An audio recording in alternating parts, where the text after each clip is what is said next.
1 Coríntios, no capítulo 11, e nós vamos meditar na palavra do Senhor. Mantenham as suas Bíblias abertas e procurem as referências que eu estarei passando. E é interessante, eu não converso com Israel, para saber o que ele vai dizer na introdução do culto, mas as coisas, Deus faz com que tudo se encaixe, Então nós vamos ler no capítulo 11, no versículo 25. 11, 25. Esse texto, ele fala sobre a instituição da ceia do Senhor. Paulo, ele diz assim, olha, eu recebi do Senhor o que também vos entreguei. Então, Paulo recebeu do Senhor, que Senhor? Do Senhor Jesus, Jesus, ele algumas vezes apareceu e conversou e ensinou e instruiu o apóstolo Paulo. E ele disse que recebeu do Senhor. Mas nós vamos ler dessa parte que é a instituição da ceia do Senhor, o versículo 25, que diz assim: da mesma forma, depois da ceia, ele tomou o cálice e disse: este cálice é a nova aliança no meu sangue. Façam isso sempre que o beberem em memória de mim. Vou ler novamente. Este cálice é a nova aliança. Vamos orar. Senhor, pedimos agora que o Senhor fale conosco, que o Senhor nos abençoe, que o Teu Espírito Santo esteja agindo, dando, Senhor, a compreensão da Tua palavra, porque sabemos que é um milagre a compreensão da Tua palavra, que dependemos totalmente do Senhor. Pedimos então a Tua bênção, peço a unção do Senhor para transmitir a unção do Senhor sobre o Teu povo, para entender a Tua palavra e para receber a Tua palavra. Em nome de Jesus. Amém. Amém? Este é o cálice da nova aliança. Isto é, se existe uma nova aliança, é porque existe também uma velha aliança. Se a velha aliança tivesse funcionado, não haveria necessidade da nova aliança. Nós somos o povo da nova aliança e não da velha aliança, Quem diz isso? Vamos ler alguns textos antes de participarmos da ceia. Em Hebreus capítulo 8, nós vamos ler isso de uma forma muito interessante, no versículo 7, Hebreus 8, 7. Olha o que diz ali, diz assim: pois se aquela primeira aliança fosse perfeita, não seria necessário procurar lugar para outra. Deus, porém, achou o povo em falta e disse: estão chegados os dias, declara o Senhor, quando farei uma nova aliança com a comunidade de Israel e com a comunidade de Judá. Não será como a aliança que fiz com os seus antepassados, quando os tomei pela mão para tirá-los do Egito, visto que eles não permaneceram fiéis à minha aliança, eu me afastei deles, diz o Senhor. Esta é a aliança que farei com a comunidade de Israel depois daqueles dias, declara o Senhor. Porei minhas leis em sua mente e as escreverei em seu coração. Serei o seu Deus e eles serão o meu povo. Até aqui, irmãos, uma nova aliança, porque a velha aliança, ela ficou antiquada. A velha aliança não funcionou, por quê? Por causa da infidelidade, porque o povo se afastou do Senhor, porque eles não permaneceram fiéis, Como que era a velha aliança? Vamos abrir lá em Êxodo. O que diz lá em Êxodo? Quando Deus vai estabelecer a aliança, ele diz assim, ó, Êxodo 5, versículo 1. Êxodo 5, versículo 1, diz assim: depois disso, Moisés e Arão foram falar com o faraó e disseram: assim diz o Senhor, o Deus de Israel, deixe o meu povo ir para celebrar-me uma festa no deserto. A nova aliança, a aliança que Deus estava fazendo com o povo, libertando-os do faraó, libertando-os do Egito, Deus chama de uma festa para ser celebrada onde? No deserto. Uma festa a ser celebrada no deserto. Mas não deu certo. Por que não deu certo? Vamos ver um pouquinho mais para frente. Depois que tem todas as pragas do Egito, né, e o povo é liberto, e é comemorada a Páscoa do Senhor, e Miriam, viu Miriam? Miriam faz uma festa, lembram?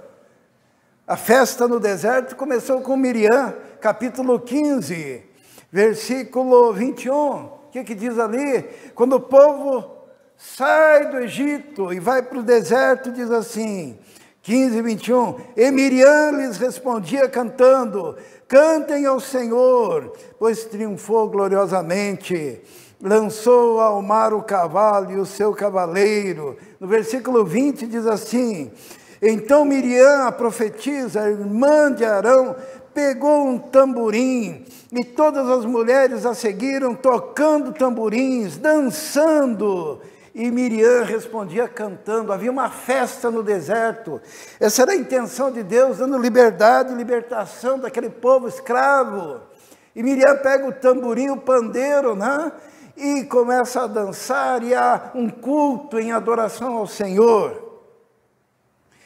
Mas no capítulo 16, versículo 1, no finalzinho do versículo, diz assim: foi no 15º dia do 2º mês, depois que saíram do Egito. O que aconteceu? Eles começaram a reclamar. No deserto, toda a comunidade de Israel reclamou a Moisés e Arão, e disseram-lhes os israelitas: quem dera a mão do Senhor nos tivesse matado no Egito.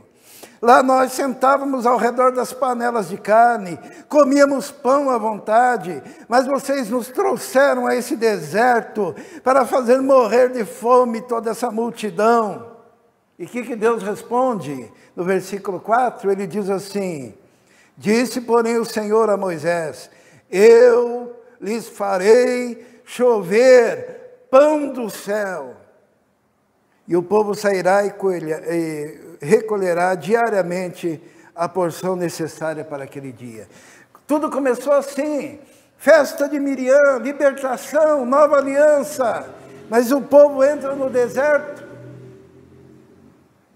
e começa a sentir saudade da carne que comia no Egito como escravo, começa a sentir saudade do pão que tinha lá no Egito, e Deus diz: eu vou fazer chover pão do céu para vocês. Tanto que eles se levantam pela manhã, eles não conheciam o maná, e viam aquele que parecia o orvalho da manhã, branqueando aquele chão, e Moisés disse assim: é o maná, colham para um dia, e amanhã vai ter de novo, e depois de novo, e depois de novo. E Deus dá o pão do céu para aquele povo. Mas dali a pouco o povo começa a resmungar, reclamar, porque aquele pão era, eles diziam que dava náusea, que dava enjoo, que dava vontade de vomitar, aquele pão que Deus estava concedendo. E eles diziam: queremos carne. E Deus faz com que as codornizes venham, e eles têm carne em abundância. E dali a pouco eles caminham pelo deserto, falta água. E eles querem água, e começam a reclamar de Deus, e reclamar de Moisés. e começam a sentir saudade do Egito, da escravidão. E Deus diz assim: olha, Moisés, toque na rocha. Nós sabemos que a rocha representa Cristo, né? Toque na rocha. E quando Moisés tocava na rocha, saía água abundante para aquele povo. E assim Deus ia provendo para aquele povo, no deserto, todas as suas necessidades. E Deus conduz aquele povo, o povo chega na terra prometida, em quanto tempo?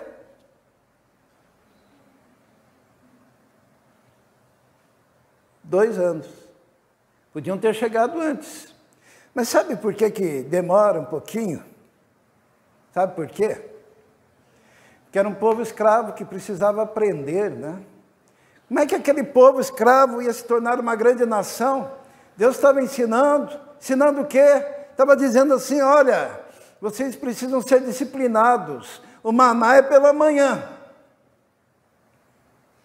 Colham só o que vocês vão usar durante o dia. Será que é fácil? Quem já trabalhou com criança sabe que é difícil, né? Sempre alguém vai enfiar um pouquinho no bolso, vai colocar um pouquinho. E aquilo apodrecia quando pegava mais do que era necessário, né? E eles tinham que aprender a obedecer. E Deus foi ensinando aquele povo a levantar cedo, a colher. Deus foi ensinando aquele povo a ser disciplinado. Deus foi ensinando aquele povo que eles só podiam caminhar quando tivesse a nuvem os guiando. E eles só podiam caminhar de noite se a coluna de fogo os guiasse. E quando a nuvem parava, eles tinham que parar. E quando a nuvem ia por meses, eles tinham que caminhar. E quando a nuvem parava por semanas, eles ficavam parados por semana. E assim iam aprendendo, disciplina, horário para colher, horário para comer, que tipo de comida, lei sanitária, né? Para que eles pudessem aprender a viver. E todo aquele período, 2 anos no deserto, eles chegam até a terra prometida. E o que eles fazem lá diante da terra prometida? Só Josué e Caleb dizem: vamos lá que a gente consegue conquistar. Os outros espias disseram que não, o povo ficou desanimado. E Deus disse o seguinte: voltem a peregrinar no deserto, porque esta geração que eu convidei para uma festa no deserto, essa geração não entrará na terra prometida. Somente os filhos, aqueles que nascerem no deserto, poderão entrar na terra prometida. Aquela geração foi convidada para celebrar uma festa no deserto. Só que aquela festa no deserto se tornou o quê? Uma peregrinação de 40 anos. E todos eles, menos Josué e Caleb, foram sepultados nas areias do deserto. E Deus percebeu que aquele povo tinha se afastado dos desígnios do Senhor. Apesar de Deus os ter orientado, Israel falou do templo, mas lá no deserto, cada um tinha a sua função.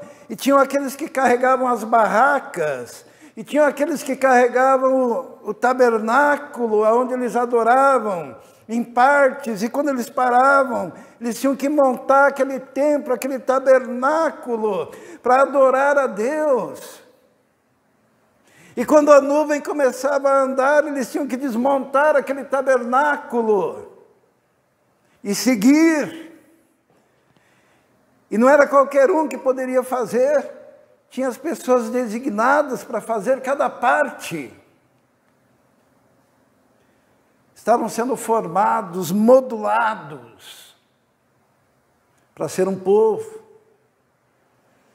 E Moisés estabelece líderes de 50, líderes de 100, e vai criando uma liderança no meio do povo, estabelecendo leis, leis sanitárias, leis cerimoniais, leis civis, leis relacionadas ao casamento, leis relacionadas ao divórcio, leis relacionadas à propriedade privada, formando aquela nação.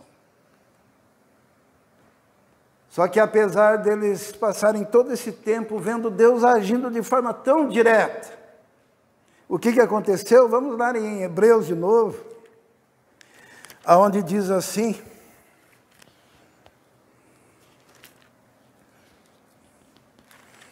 Hebreus, no capítulo 4,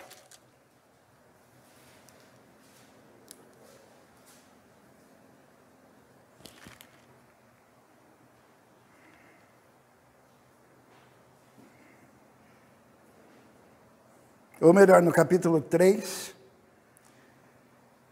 no versículo 16 em diante, Hebreus capítulo 3, 16 em diante, diz assim: quem foram os que ouviram e se rebelaram?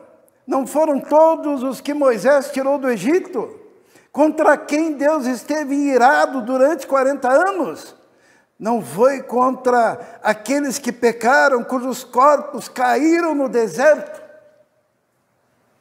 E a quem jurou que nunca haveriam de entrar no seu descanso? Não foi aqueles que foram desobedientes? Vemos assim que por causa da incredulidade não puderam entrar, apesar de terem visto as obras do Senhor por 40 anos.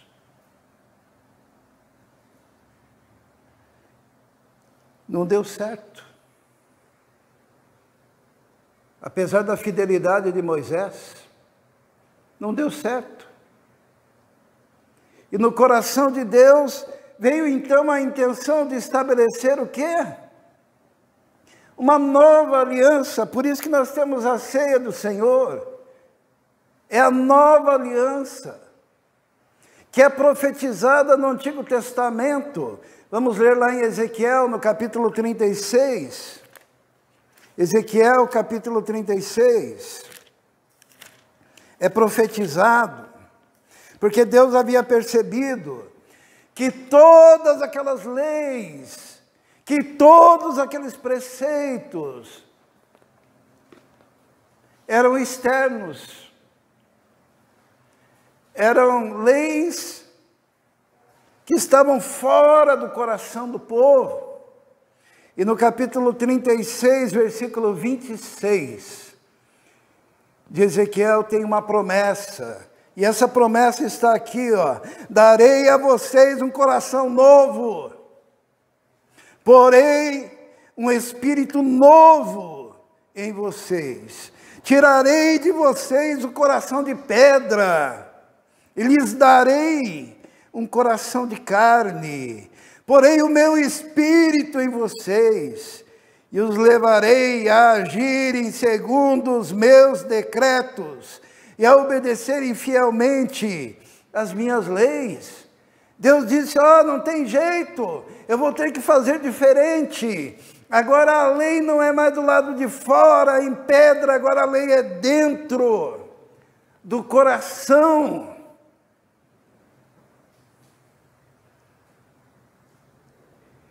E a promessa de Deus é que Deus levantaria então um novo profeta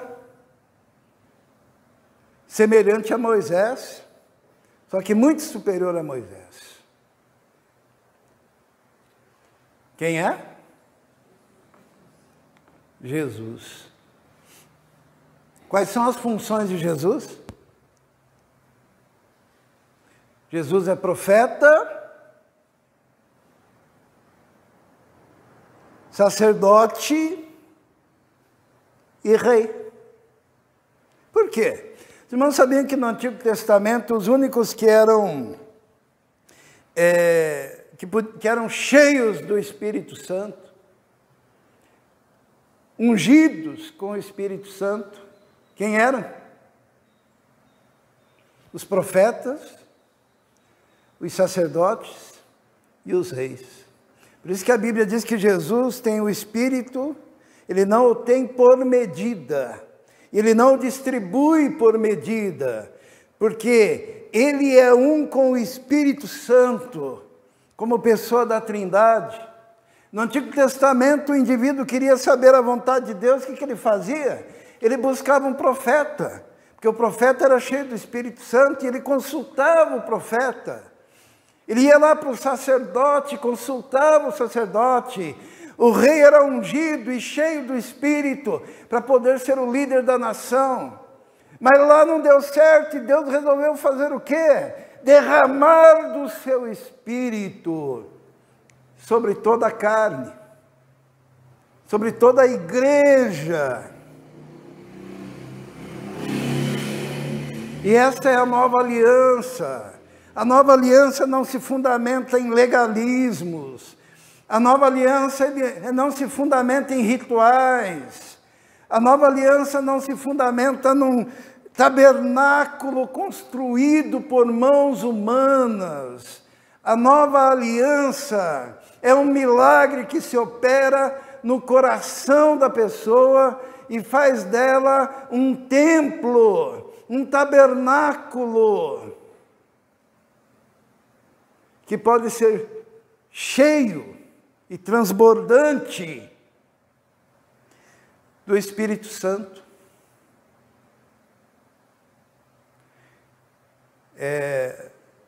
Todo crente, irmãos, para ser crente, tem que ter o Espírito Santo.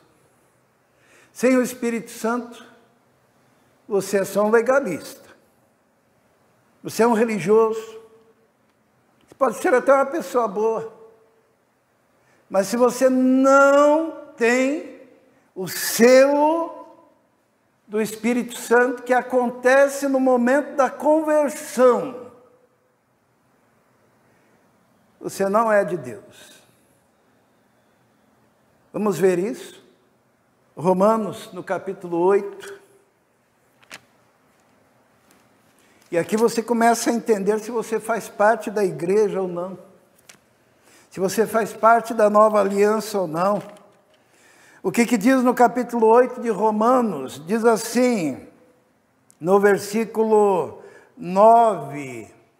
Romanos 8, 9. Diz assim: entretanto, vocês não estão sob o domínio da carne, mas do Espírito, se de fato o Espírito de Deus habita em vocês. E se alguém não tem o Espírito de Cristo, não pertence a Cristo. O início da vida com Deus é ter o Espírito de Cristo. Se alguém não tem o Espírito Santo, se alguém não tem o Espírito de Cristo, nem sequer pertence a Cristo. E a Bíblia diz ainda, é interessante o que diz ali, ainda versículo 9. Entretanto, vocês não estão sob o domínio da carne, mas do Espírito, se de fato o Espírito de Deus habita em você. Essa palavra habita vem de um termo, a Bíblia diz assim, no princípio era o verbo, lembram? João 1.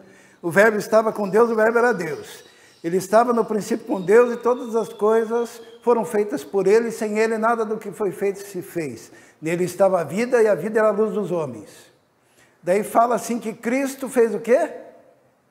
Habitou entre nós. A palavra habitou lá é tabernaculou. Sabe o que é tabernaculou? É quando se mora num tabernáculo.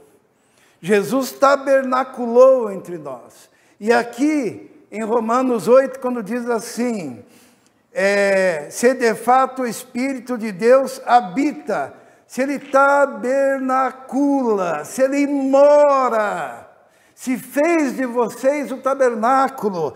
Lembram no Antigo Testamento o povo carregando o tabernáculo?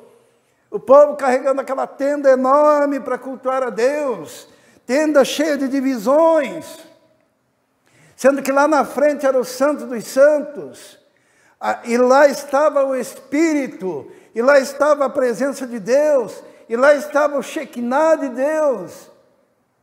Agora, na nova aliança não é mais assim. O Santo dos Santos agora é você. O Santo dos Santos agora é o teu corpo. O Santo dos Santos é o teu espírito. O lugar santo dos santos é a tua alma. E é ali naquele lugar que mora o Espírito Santo de Deus. Essa é a nova aliança. E se isso não acontece, você não é dele.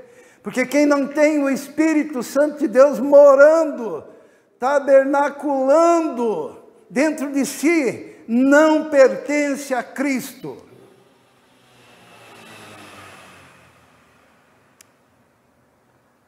No Antigo Testamento, se você queria uma orientação, você buscava aquele que tinha o Espírito Santo. Quem que era mesmo? Profeta, sacerdote e rei. Por isso que eles iam atrás dos profetas. Saul entrou em parafuso quando Samuel morreu, e ele não podia mais consultar o profeta Samuel. Tanto que ele foi atrás de uma pitonisa. Mas agora, na nova aliança, é diferente. Porque na nova aliança, o Espírito mora em nós, no nosso corpo. Nosso corpo é o templo do Espírito Santo. E daí a orientação, nós não vamos mais atrás de profeta.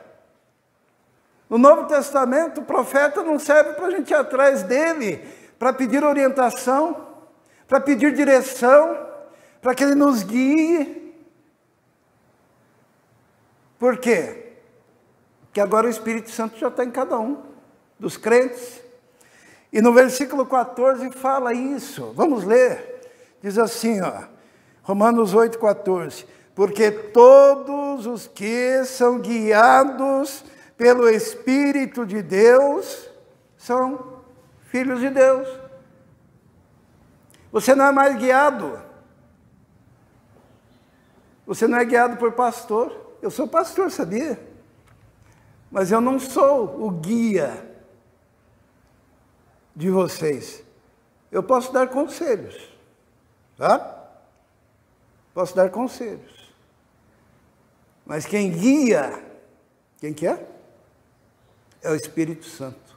Às vezes você está em dúvida de alguma coisa no seu coração, e daí, só que você tem ali dentro do seu coração já um testemunho do Espírito Santo da decisão que você tem que tomar. Daí você vai consultar o pastor.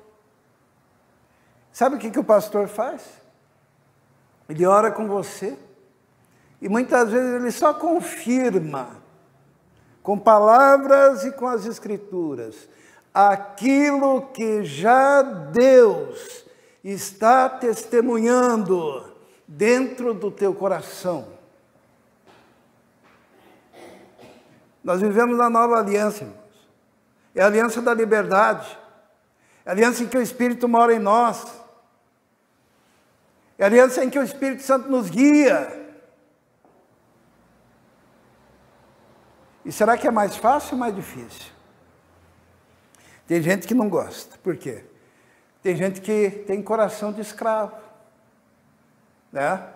Ah, eu quero um profeta que me diga o que eu tenho que fazer. É mais fácil, eu não preciso pensar. Eu quero um profeta que manda em mim e que diga no que eu devo crer com base nas experiências dele, porque daí eu não preciso ter experiência. Eu não preciso dobrar meu joelho. Eu não preciso clamar. Eu não preciso jejuar diante de Deus. Eu não preciso chorar diante do Senhor em oração, dizendo, Senhor, mostra o caminho. Porque daí tem alguém que faz por mim. E eu transfiro a responsabilidade. Mas se você é filho de Deus, se você é um homem de Deus, se você é uma mulher de Deus, o Espírito Santo já mora em você. Ele te guia, Ele te orienta, sempre à luz da palavra aqui. Quem mesmo que inspirou essa palavra? O Espírito Santo. O Espírito que inspirou a palavra é o mesmo que mora dentro daqueles que fazem parte da nova aliança. Como que o Espírito Santo nos guia? Vamos ver? Versículo 16. Como que ele nos guia? Versículo 16. O próprio Espírito testemunha ao nosso espírito que somos filhos de Deus. A forma primária dele trabalhar o nosso coração é ele testificar. Ele testifica que nós somos filhos de Deus e muitas vezes, ou melhor sempre, quando nós estamos diante de situações, ele testifica no nosso espírito a decisão que temos a tomar. Se é que você faz parte da nova aliança. É assim na nova aliança. Eu queria, ainda antes de participarmos da ceia, que nós fôssemos para João. Eu dou muita risada quando eu leio o livro de João. Não que ele seja engraçado, mas é que Jesus, ele faz as coisas de uma forma e a gente, nós que fazemos parte da nova aliança, a gente começa a perceber isso, daí se torna algo lúdico. O Israel agora há pouco comentou, né, que dos simbolismos, não é isso que você falou? Do Antigo Testamento. E eu quero dizer aos irmãos que Jesus, ele para falar para aquele povo judeu, que a velha aliança tinha envelhecido e caducado, ele falou, vou fazer um resumo, ele falou simplesmente o seguinte: todos os símbolos se cumprem em mim. Quando a gente fica lendo o que Jesus fez, foi interessante. Primeiro, todo aquele período do ministério de Jesus fazendo milagre, né? Mas milagre, milagre, milagre, ele curava, ele ressuscitava, ele multiplicava, ele saciava, ele libertava, ele ensinava. Lembra no deserto que Deus fez tudo isso? O povo viu os milagres de Deus por 40 anos e não creram. Jesus chega e faz um monte de milagre no meio do povo. Para que o povo entendesse, olha, era eu mesmo no deserto fazendo milagres. E agora eu estou aqui fazendo milagres. E uma das primeiras coisas que aconteceu, vamos ler no capítulo 6 de João, Evangelho de João, versículo 4. Capítulo 6, versículo 4. Os irmãos sabem que a Páscoa, o que ela significa mesmo no Antigo Testamento? A saída do povo do Egito, né?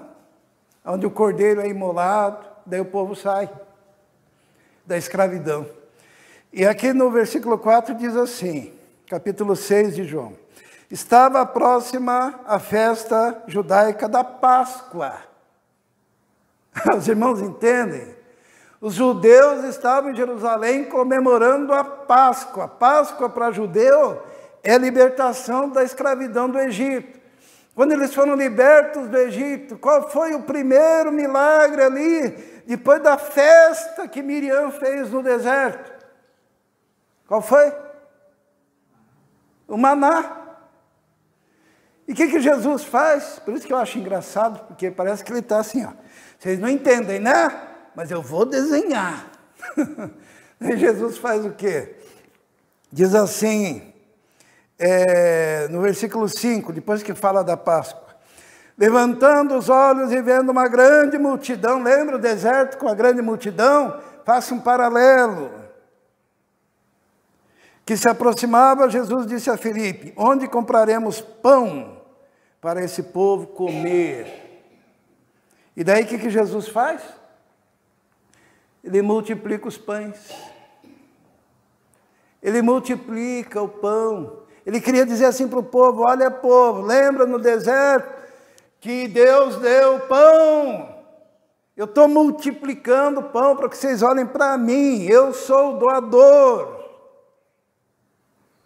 nessa nova aliança. Nós vamos resumir, né? Quando eles saíram do Egito, Deus teve que abrir o quê? O mar, né? Daí Jesus faz o quê? Ele diz assim: olha, Moisés abriu o mar, porém eu... Vamos ler ali no versículo 19, do capítulo 6. Depois de terem remado cerca de 5 ou 6 quilômetros, viram Jesus aproximando-se do barco, andando sobre o mar, e ficaram aterrorizados. Moisés abre o mar, Jesus anda sobre o mar. Vamos seguir adiante. O que mais? É interessante, né? Deu pão para eles. Daí o povo começou a pensar: poxa, esse homem é diferente. Moisés nos deu lá os mandamentos, né? Para a gente obedecer. O que será que esse homem aí vai dar para a gente? Vamos ver lá no versículo 28. Então lhe perguntaram: o que precisamos fazer para realizar as obras que Deus requer? Isto é, vamos traduzir em miúdos, quais são os mandamentos aí que você vai dar para a gente então? Daí Jesus responde. Jesus respondeu: a obra de Deus é esta, crer naquele que ele enviou. Até Jesus falou: olha, eu não vou dar mandamento para vocês não. Olha aqui, ó. Creia naquele que Deus enviou. Quem que era?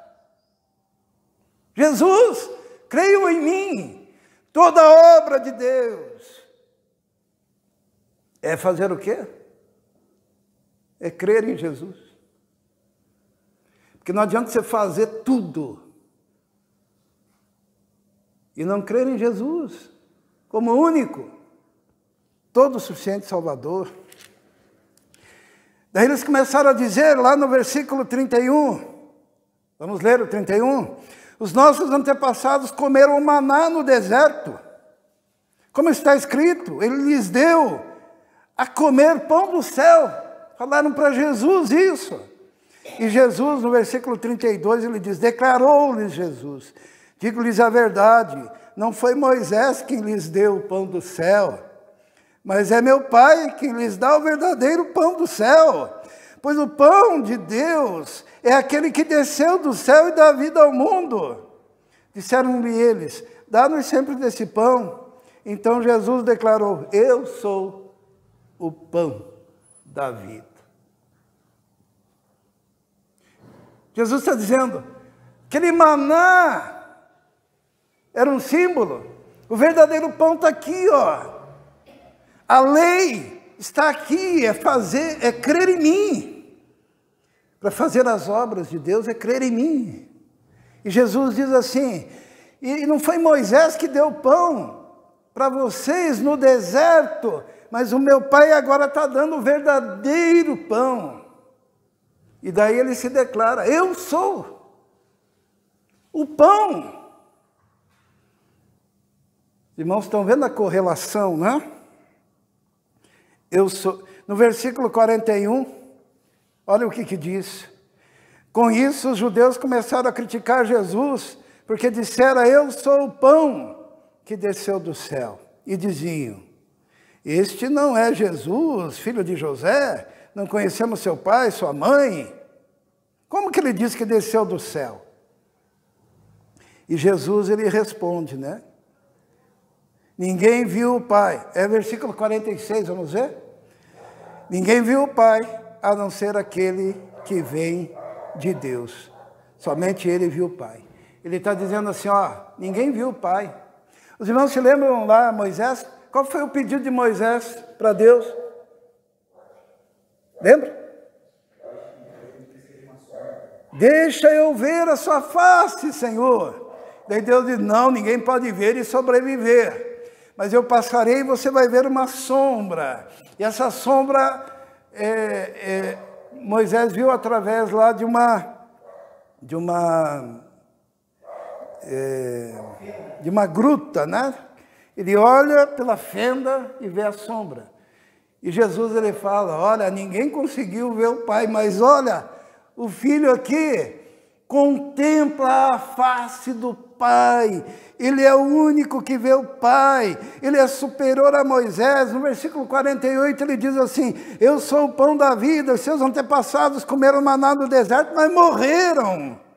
Todavia, aqui está o pão que desce do céu, para que não morra quem dele comer. Eu sou o pão vivo que desceu do céu. Se alguém comer desse pão, viverá para sempre. Este pão é a minha carne, que eu darei pela vida do mundo. Quando o povo pediu pão no deserto, logo que saíram lá do Egito, logo em seguida eles pediram uma outra coisa. O que eles pediram? Carne, não? Pediram carne. E Deus manda carne. Olha o que Jesus fala. Ele diz assim, no versículo 53. Jesus lhes disse, eu lhes digo a verdade. Se vocês não comerem a carne do Filho do Homem e não beberem o seu sangue, não terão vida em si mesmos. E todos ficaram escandalizados. Passo a passo, Jesus dizendo, a velha aliança caducou. Eu sou a nova aliança. Depois, nós vamos pular para o capítulo 7, para nós encerrarmos. Porque Jesus, ele vai numa segunda festa, tá? Em qual festa que ele estava mesmo?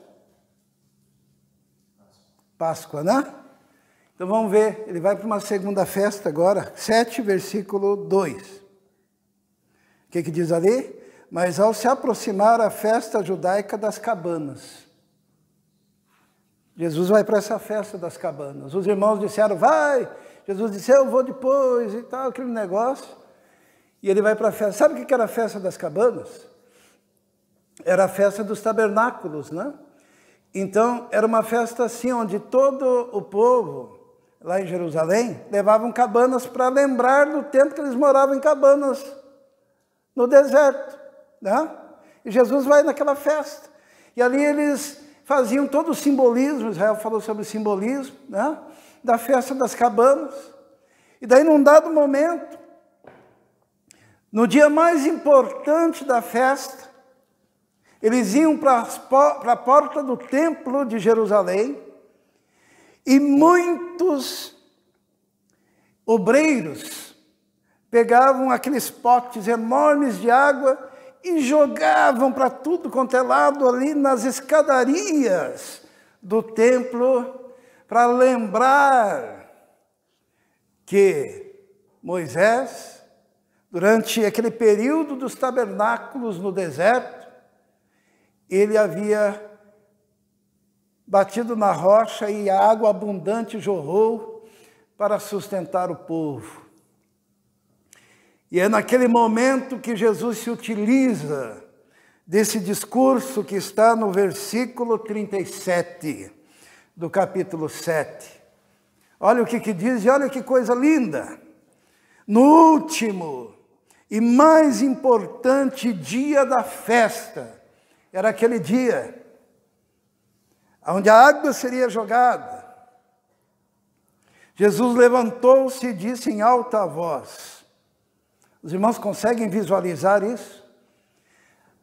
A água sendo jogada, Jesus atravessa no meio da multidão, sobe naquele lugar onde todos podem vê-lo e diz, se alguém tem sede, venha a mim e beba. Quem crer em mim, como diz a Escritura, do seu interior fluirão rios de água viva. Ele estava se referindo ao Espírito, que mais tarde receberiam os que nele crescem. Até então o Espírito ainda não tinha sido dado, pois Jesus ainda não fora glorificado. Jesus diz, sabe aquela água? Eu sou a água viva. E ele diz assim que se alguém tiver sede e for até ele beber, do seu interior fluirão rios de água viva. Existem dois aspectos aqui. Quando você crê em Jesus, o Espírito Santo vem morar em você.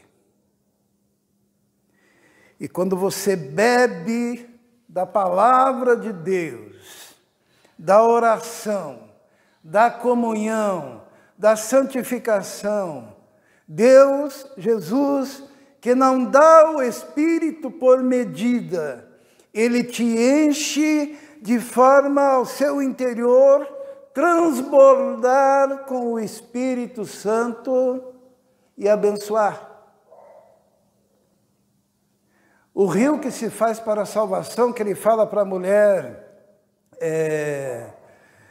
samaritana, ele diz assim, olha, se você beber da água que eu te dou, se fará uma fonte, que jorra para a vida eterna.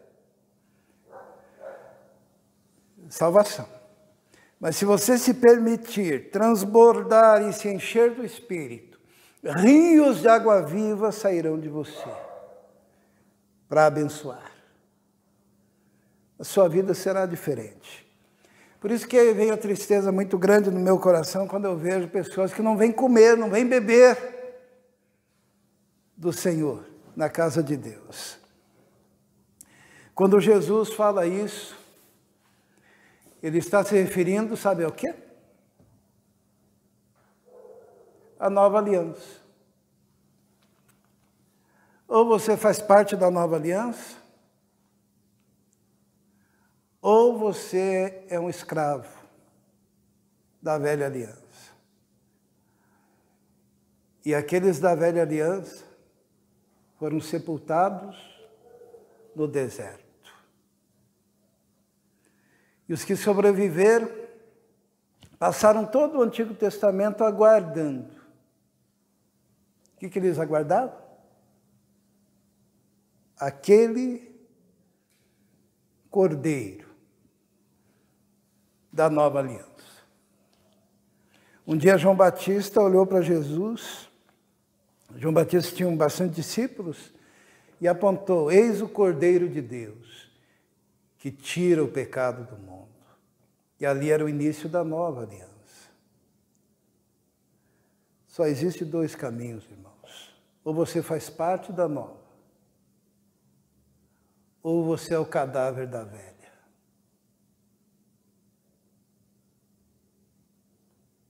Ou você faz parte da nova aliança, ou você é escravo.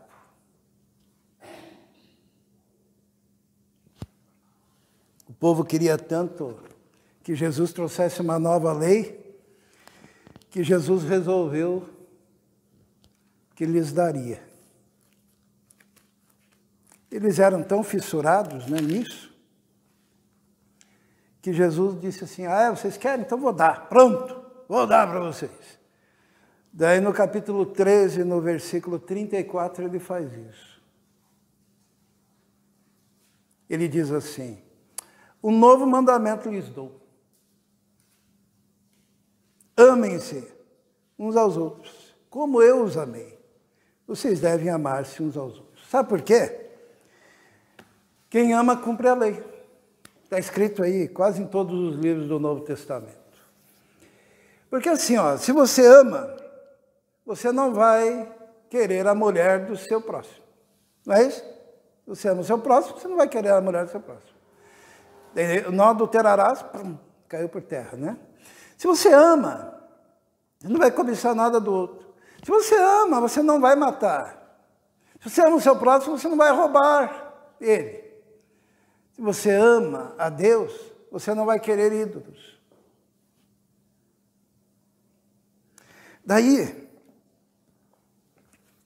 Jesus, ele já se antecipou, porque uma das coisas que marcava o coração daquele povo era o sábado, né? E sabe o que Jesus fez? Ele escolheu no ministério dele praticamente só trabalhar no sábado. Ele curava no sábado, libertava no sábado, expulsava demônio no sábado. Ele dizia, vamos lá colher os discípulos, né? Rabiscos, né? Espigas no sábado. Tudo ele fazia. Por quê? Para já deixar claro, olha, eu sou muito maior do que o sábado.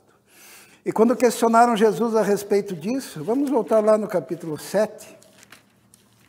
Jesus é irônico, né? Porque ele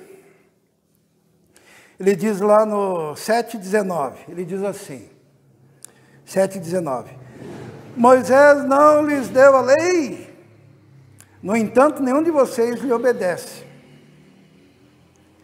Por que vocês procuram matar-me? Eles disseram, você está endemoniado. Daí Jesus usa um exemplo sarcástico. Ele diz assim, a partir do versículo 22. Vocês, para obedecer à lei, vocês têm que circuncidar o menino. Qual o dia da semana? E qual o período? Lembra? No 8º dia. Vocês têm que circuncidar no 8º dia. E quando o 8º dia do nascimento do bebê, masculino, evidente, é no sábado, vocês descumprem o sábado para obedecer à lei. Os irmãos estão entendendo? Jesus sempre foi muito irônico com isso. Ele diz assim, versículo 22, no entanto, porque Moisés lhes deu a circuncisão, embora na verdade ela não tenha vindo de Moisés, mas dos patriarcas, vocês circuncidam no sábado. Ora, se um menino pode ser circuncidado no sábado, para que a lei de Moisés não seja quebrada, por que vocês ficam cheios de ira contra mim por ter curado completamente um homem no sábado? Ele diz assim, para obedecer à lei, vocês descumprem a lei. E não foi a primeira vez que Jesus usou esse argumento, né? Uma vez os discípulos chegaram para ele também, o questionando, e Jesus falou, mas vocês desobedecem à lei para cumprir a lei. Porque a lei diz que se vocês tiverem uma oferta dedicada ao Senhor, vocês não precisam honrar o Pai de vocês com essa oferta. Então vocês honram a Deus com a oferta, desonrando a Deus, porque estão desonrando os seus pais. E vocês pegam e dizem que a oferta é corbã. E agora? Os irmãos estão entendendo? Sabe por quê? Porque na nova aliança, a lei é o Espírito Santo morando dentro de cada um de nós e nos instigando ao principal, que é o amor. Lembram do fruto do Espírito? Qual que é o primeiro? Gálatas 5:22, mas o fruto do Espírito é amor.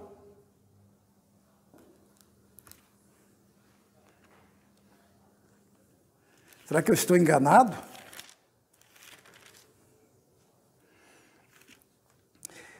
Gálatas 5:22, mas o fruto do Espírito é amor,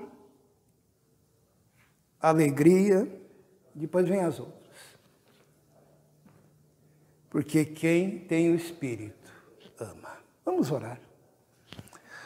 Santo e eterno Deus, muito obrigado porque fazemos parte de um novo povo, de uma nova aliança, de uma nova dispensação, de uma dispensação onde o Teu Espírito é derramado abundantemente em nossos corações. Obrigado, Senhor, porque podemos ter essa comunhão contigo. Obrigado porque hoje cada um de nós somos o tabernáculo, o templo, aonde a Tua Shekinah, a tua glória habita. Te louvamos por isso.